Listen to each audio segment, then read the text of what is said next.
क्या बोलेंगे सर, ये जो आज राहुल गांधी का कल जो बयान आया मुंबई के अंदर इंडिया अलायंस की बैठक में, जो रैली हुई थी उनकी, भारत न्याय यात्रा खत्म कर दी, बोल रहे हैं कि जो भारत में जो हिंदू धर्म के अंदर एक शक्ति है और मैं उस शक्ति से खत्म करूंगा शक्ति को, उस शक्ति के खिलाफ लड़ूंगा। क्या बोलेंगे इस बयान को? भैया जादूगर है, सर्कस का जोकर है, कुछ भी बोल सकता है। छड़ी से तो गायब करना उसने लोगों को।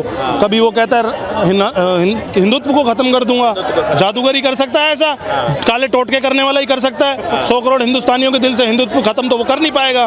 भैया देखो, सबसे बड़ी बात है पत्रकारों की सबसे बड़ी कमियां पता है क्या है आज की डेट में? मोदी जी का कंपेयर कर रहे हो जोकर के साथ। जब से वो इस देश के अंदर आया ना, और जब से उसने प्रधानमंत्री बनने का सोचा है, तब से पूरी देश की जनता जानती है कि वो एक जोकर है। आप जोकर का कंपेयर पता है किससे करते हो? जिसे पूरी दुनिया, पूरा विश्व, पूरा वर्ल्ड शेर मानता है। आपने देखा होगा कभी कोई जो बाइडेन प्रेसिडेंट पीछे से कहता है मोदी जी हम भी खड़े, कभी कोई प्रधानमंत्री उनके पैर छूता है, कभी ऐसा देखा आपने? हमने देखा था कांग्रेस के टाइम में, ये हमने फोटोज में भी देखा, वीडियोस में भी देखा।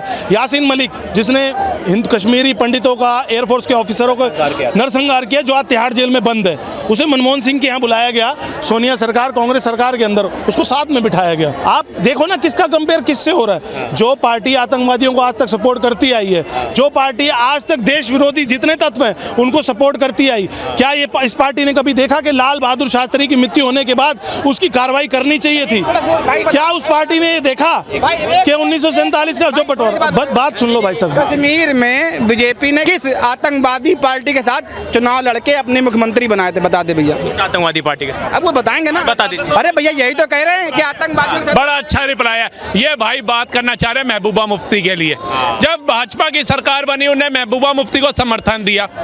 इन्होंने कहा है उस आतंकवादी जो पत्थरबाज थी उसको समर्थन दिया, ये तो याद है। लेकिन महबूबा मुफ्ती, एक मिनट, महबूबा मुफ्ती आतंकवादी है ये कह रहे हैं कि आपने बोला? मैंने नहीं कहा। तो कल वो राहुल गांधी के साथ मंच कैसे साझा कर रही थी मुंबई के अंदर? सुनिए, इन्होंने कहा ये आतंकवादी को बढ़ावा देती थी कांग्रेस, ये बोल रहे भाई साहब। तो मैंने भाई साहब से ये कहा, ये जो भैया बात बोल रहे हैं ना कि महबूबा मुफ्ती वाली, तो मैं इन भैया को एक बात बता दूं, कांग्रेस जब से शासन करती आई है, जितने टाइम पे करती आई है, आपने एक आंदोलन देखा कोई बॉम्ब ब्लास्ट के खिलाफ करवाया हो उन्होंने?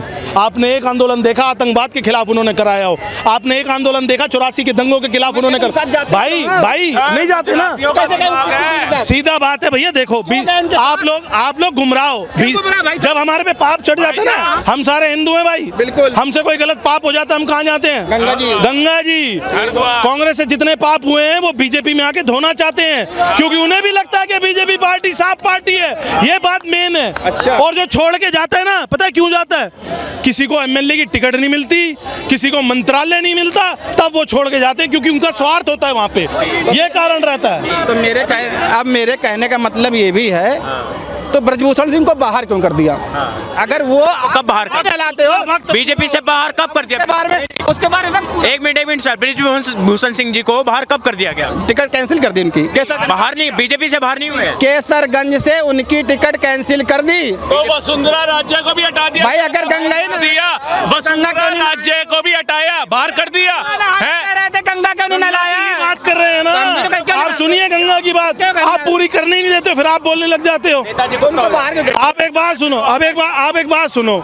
आप चाहे किसी पार्टी का सपोर्ट करो, किसी का भी विरोध करो, सिर्फ इतना बताओ, अगर आज ये 100 करोड़ हिंदुस्तानी एक होकर मोदी जी को वोट डालने की कहते हैं, 400 पार का नारा कहते हैं, तो इससे आपको आपत्ति है कोई? नहीं, क्यों आपत्ति है? फिर खत्म बात, लड़ाई खत्म ना भाई। बात ये नहीं है, आपके बाद बहस कर लेंगे, फिर चुनाव के बाद बहस करेंगे। अच्छा मेरे भैया बताओ, 400 लाना जरूरी क्यों? भाई साहब 364 सीटें मेन लाना इसलिए जरूरी है, आपको बता दूं, आपको ज्ञान बहुत ज्यादा है। सरकार 543 का 1/3, अगर 364 मोदी जी की सरकार ले आती है, बीजेपी ले आती है, तो विपक्ष ना तो सीए में अड़ंगा ला सकता है। विपक्ष पूर्ण बहुमत सरकार का मतलब ये होता है अपने डिसीजन वो खुद ले सकते हैं, उन्हें किसी विपक्ष इस टुकड़े गैंग की जरूरत नहीं है। अब मेरी बात सुनना, एक आपको रामायण की चीज बताता हूँ। रामायण महाभारत जो भी था, सुनो, हिंदू है तो मानेंगे भैया। जब अमृत मंथन ऊपर हो रहा था, सुनना, चाहते तो सारे के सारे देव अमृत निकालते कि नहीं निकालते? रावण राक्षसों की जरूरत क्यों पड़ी? ये राजनीति वही है भैया, इसमें राक्षस और दानव दोनों चाहिए होते हैं, दानव भी और देव भी। राजनीति अगर सारी देवों की हो जाएगी तो ये राजनीति कभी कामयाब नहीं हो सकती। मैं बता देता हूँ, तो राक्षस और देव और राक्षस दोनों चाहिए। सारे राक्षस 26 जो गठबंधन करके बैठे हैं उनमें से कहीं से कोई आपको देव नजर आता है? किसी ने देश की भलाई का कोई काम किया? हर किसी की प्रॉपर्टी चेक करो। आज ये बात करते हैं ना बीजेपी की, मनोहर लाल जी ने अभी सीएम से इस्तीफा दिया है। उस बेचारे ने अपना 1-1 रुपया सीएम रहते हुए, बीजेपी के संस्कार देख लेना, 1-1 रुपया पार्टी फंड में दे दिया, सारा का सारा। और राहुल गांधी रुपया भी नहीं रखा। और राहुल गांधी ने और विपक्ष ने जब कोरोना में जरूरत थी घरों के अंदर छुपे हुए थे, घरों के अंदर छुपे हुए थे।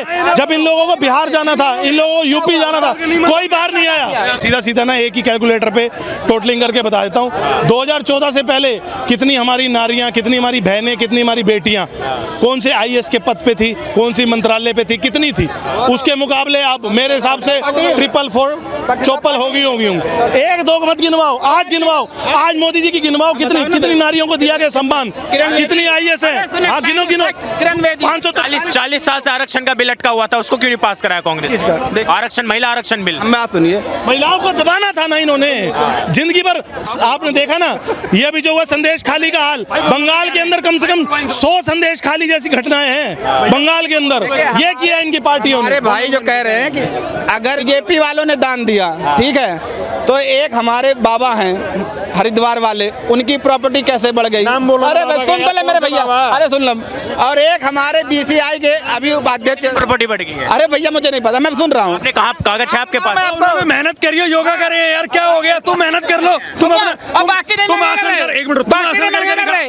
राहुल गांधी मेहनत नहीं कर रहा, बाकी के विधायक मेहनत नहीं कर रहे, कंपनी चला रहे हैं, पतंजलि कंपनी चला रहे हैं। जैसा कितने प्रॉपर्टी का मालिक बन गया, कौन सा फैक्ट्री चल रही है, कहाँ से फैक्ट्री चल रही बताओ ना मेरे को। जैसा की किसकी? जैसा तो पहले से रजे हुए हैं, वो तो पहले भिखारी थे, वो कटोरा था। ये वो वाली बात कर रहे हैं। राहुल गांधी तो भाई मालदार आदमी है, 70 साल से देश लूट रहे हैं। 70 साल, अरे रुक तो जकाने में, मालदार नहीं है, 70 साल से देश लूट रहे हैं, मालदार नहीं है, उन पे तो पैसा है, मालदार हो गए। तो कौन भिखारी बता रहे राहुल गांधी को? हम कब कह रहे हैं? हम तो कह रहे हैं 70 साल में लूट लिया, कहाँ पैसे की कमी है? उन पे तो पैसा ही पैसा है कांग्रेस पार्टी पे। सुनो, वो पैदाइशी रईस तो उनके पास कम प्रॉपर्टी, और जो नीचे से ऊपर 10 साल में बना जैसा का बेटा वो रईस। अभी आप सभी के कागज देख के आए हैं, चलिए आप सभी के कागज देख के आए, किसके कितनी प्रॉपर्टी है? ठीक है, अगर इनसे प्रॉपर्टी के पेपर मांग लें, ये लाल किले पे चढ़ जाएंगे अभी 1 मिनट में भाग के। कौन होते मांगने वाले? आप देखो कौन होते हैं मांगने वाले, बताओ सभी। अच्छा भैया, चुनाव आते के साथ ये ईवीएम को कोसने वाली बात जो कही जा रही है, राहुल गांधी ने कल बोल दिया कि राजा की आत्मा जो है वो ईवीएम में फंसी हुई है, बिना ईवीएम के मोदी जी एक चुनाव नहीं जीत सकते। बात कहता हूँ, क्यों हमारे चुनाव आयोग ने इस्तीफा दिया, एक मंत्री ने इस्तीफा क्यों दिया? क्यों दिया बता दो, क्यों दे दिया बताओ ना। कोई ना, कोई तो डर होगा, कोई तो प्रभाव। मोदी जी का डर है, अब पता नहीं किसका डर है भाई, किसी का डर हो। अगर मैं अपने पद से इस्तीफा दे रहा हूँ, मेरा कार्यकाल अभी है, तो मुझे इस्तीफा क्यों देना चाहिए? ईवीएम वाली क्या बात बोलेंगे, जो राजा की आत्मा ईवीएम के अंदर समा रखी है? सुनिए, एक आदमी उसको नौकरी करना था, तो उसने एक से कहा कि भाई साहब मुझे नौकरी करा, सुनो भैया मुझे नौकरी पे लगवा दो।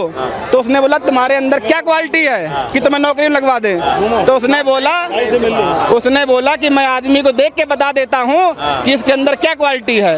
तो वो राजा के पास ले गया। सुन तो ले मेरी बात, अभी इसने दिया था, बताया नहीं था, तब उस बोले नहीं थे, तो वो राजा के पास ले गया। तो राजा ने कहा कि तुम अस्तबल में लग जाओ। 10 दिन बाद वो आया, राजा ने उस आदमी से पूछा कि बताओ मेरा घोड़ा कैसा है? तो उसने कहा ये दोगला है। तो उसने कहा तुम्हें कैसे पता दोगला है? तो उसने कहा साहब जो घोड़ा होता है वो खड़े खड़े दूध पीता है और ये बैठ के पीता है। तो उसने ईवीएम और मोदी जी से क्या लेना? चले पूरी बात मेरी, हाँ बता तो रहा हूँ, सुनोगे तब समझ में आएगा। तो उसने जिससे घोड़ा लिया था उसको बुलाया, तो उसने पूछा भाई ये तो दोगला है? बोला हाँ भाई इसकी माँ मर गई थी, इसने गाय का दूध पी के पिया है तो ये ऐसा करता है। तो उसको शाबाशी दी। तो कुछ दिन बाद उसे मंत्री बना लिया। तो जब मंत्री बनाया तो बोला कि अच्छा ये बताओ मेरी बीवी कैसी है? तो उसने बोला तुम्हारी बीवी अगर जान बख्शो मेरी तो मैं बताऊं? तो उसने बोला हम बता रहे हैं। बोला कि तुम्हारी बीवी दोगली ये कंजड़ है। तो उसने कहा ये कैसे हो जाता है? तो उसने कहा कि मैं बता दूंगा। तो उसकी माँ का सुनो, एक थोड़ा देगा सुन चुटकुला नहीं, पूरी बात बताऊंगा। तो उसकी माँ को बुलाया, तो उसकी माँ से जल्दी बता रहा हूँ, उसकी माँ से पूछा गया तो बोला हाँ जी मेरे बच्चे नहीं पैदा हुए तो मैं रोड से ले आई, तो इसकी आदत ऐसी है और स्लिम ब्लास्ट है। तो उससे पूछा उसने कि अच्छा बताओ मैं कैसा हूँ? तो उसने बोला राजा से कि राजा अगर मेरी जान बख्शो तो मैं बताऊँ। तो उसने बख्शी। बोला मैं तुम हो दोगले, तुम्हें भी नहीं पता तुम कैसे हो, तुम हो दोगले। तो उसने बोला कैसे? बोला जो राजा होता था वो जब खुश होता था तो हीरे मोती देता है, हीरे मोती देता है कि ले जाओ तुम ऐश करो, और तुम गाय बकरी देते हो तो इसका मतलब तुम रजवाड़े की कोई पैदाइश नहीं हो। तो जो राजा है वो राजा रहे, रजवाड़ा रहेगा, और जो गाय बकरी का वो गाय बकरी का रहेगा। राहुल गांधी जी राजा हैं। हम ये नहीं करें, मैंने बताया आपको। अब आइए, अब इधर आइए, अब आओ भैया, जवाब ले लेते हैं, जवाब ले लेते हैं। अरे तुम्हें अरबपति करोड़पति चांदी की चम्मच में खाने वाला राहुल गांधी चाहिए। अरे आप सुन लो मेरी बात, मैं चुप था ना, मैं चुप था नहीं था। बोलो जो भैया सोने की चम्मच में खाता आया, रजवाड़ा बाबूजी कह रहे हैं राजा रहे हैं, 1947 से लूट रहे आ रहे हैं, तो राजा तो रहेंगे ही। वो पसंद है या ये प्रधानमंत्री पसंद है आप लोगों को? कौन आदमी पसंद है? रुको, अब भाई साहब चुप हो जाओ, पूछ लो इनसे, सबसे पूछो पहले। हम पूछेंगे ना। 100 करोड़ हिंदुस्तानी जो आज 400 पार का नारा दे रहे हैं, वो राहुल गांधी के समर्थक क्यों नहीं दे पा रहे? चांदी की चम्मच में खाने वाले के समर्थक क्यों नहीं दे पा रहे? क्योंकि उन्हें खुद पता है, देखिए ये भी हमारे देश की बड़ा। अच्छा, इस पे क्या बोलेंगे जो राजा की आत्मा ईवीएम में फंसी हुई है? राहुल गांधी ने जो बोला कि मोदी जी बिना ईवीएम के चुनाव नहीं जीत सकते। ना सुनो भैया, हिमाचल प्रदेश में कांग्रेस की सरकार बन गई, वहाँ ईवीएम का कोई मुद्दा नहीं उठा। देखो बीजेपी को, देखो कितनी साफ पार्टी है। केजरीवाल 13 साल से सीएम बनता आ रहा है, ईवीएम का मुद्दा नहीं उठाया। विपक्ष होगी ना बीजेपी भाई, कांग्रेस वो अगर 2-3 सीट आती है, अगर अपना केजरीवाल पक्ष में है तो विपक्ष में कौन हुआ? बीजेपी हुई ना। कहीं पर और पार्टी बंगाल में ममता बनर्जी जीत जाती है, बीजेपी नहीं कहती कि भैया ईवीएम में गड़बड़ है।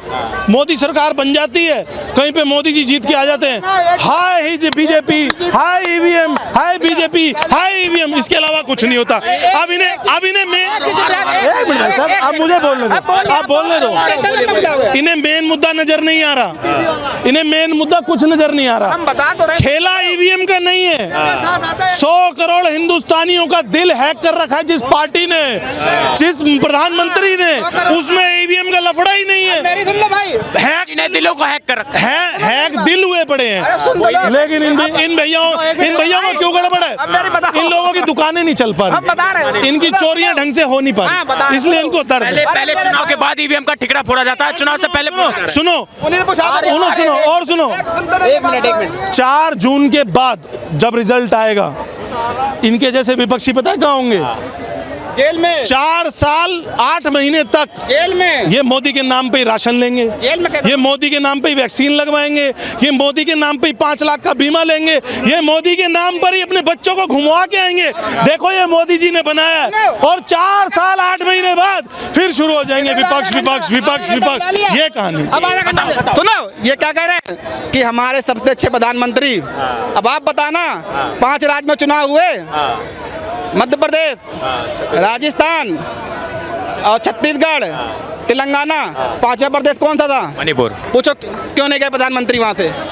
अच्छा एक बात बताओ, क्यों नहीं गए? बता रहे हैं, सुनिए ना, 84 के कांड हुआ, बताइए ना। अरे सुनिए तो, बताइए, आप सुनेंगे ही नहीं, आप बोलने दें, पानी डाल दें बीच में, डाल दें, आप जवाब ही नहीं सुन रहे तो क्या? सुनेंगे ही नहीं। अरे चलो ना यार, चल रहे 2 मिनट, हम बीजेपी को वोट। हाँ बस खत्म बात, लफड़े। आप मेरी बात सुनो, मणिपुर में ना बोल रहे हैं। देश के अंदर 100 घटनाएं हुई, मणिपुर नहीं गए। मणिपुर में सुनना है नहीं, सुनना है नहीं सुनना। मणिपुर के अंदर मोदी जी नहीं जा पाए। आप मुझे इतना बताओ, वहाँ के सीएम नहीं गए होंगे पूछने, वहाँ के नीचे के कार्यकर्ता नहीं गए होंगे, वहाँ के नीचे के जो MP MLA हैं वो नहीं गए होंगे, आंखें बंद। आप सुनना मेरी बात, अभी तो झारखंड में, अभी भाई साहब, ये भी छत्तीसगढ़ में बाहर की आई बेटी के साथ बलात्कार हुआ। हेलो, बाहर की बेटी। अच्छा भाई साहब, आप मणिपुर जितवा लो, आप मणिपुर से, हमारे देश के प्रधानमंत्री मणिपुर क्यों नहीं गए? आप मणिपुर से राहुल गांधी को जितवा। हमें ये जबरदस्ती वाली बात है, ये हमारे 100 करोड़, अभी आप बोल रहे थे 100 करोड़ देश के प्रधानमंत्री मणिपुर क्यों नहीं गए? आप ही बोल लो। आपसे बात करने के लिए आपका बहुत बहुत धन्यवाद।